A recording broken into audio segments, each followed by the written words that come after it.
చేసుకుంటున్నావు. ఇవాళ మమ్మల్ని పోలీస్ స్టేషన్ తెచ్చినావు. ఇక్కడ బాధ కానిస్టేబుల్ కానీ ఇక్కడ అందరూ బాధపడుతున్నారు. ఏమంటున్నారు హోంగార్డులు?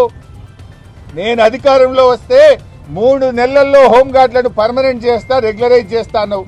సార్ हमारे तरफ पलट के भी नहीं देख रहा रेवंत रेड्डी. जब तो बोला 3 महीने में रेगुलराइज करते बोल के बोला, लेकिन हमारे तरफ पलट के भी नहीं देख रहा रेवंत रेड्डी అని హోంగార్డులు వాపోతా ఉన్నారు. మా కానిస్టేబుళ్లకు రావాల్సిన 4 సరెండర్ లీవ్ పైసలు పెండింగ్ లో ఉన్నాయి.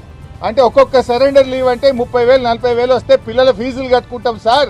ఎవరికి చెప్పుకోవాలని అర్థమైతలేదు. 4 సరెండర్ లీవులు పెండింగ్లు ఉన్నాయని మా కానిస్టేబుళ్లు బాధపడుతున్నారు. ఇవాళ పోలీసులకు రావాల్సిన టీఏ ట్రావెలింగ్ అలవెన్స్ కేసీఆర్ గారు 15 రోజులు ఇస్తే నువ్వు 7 రోజులకు తగ్గించినావు.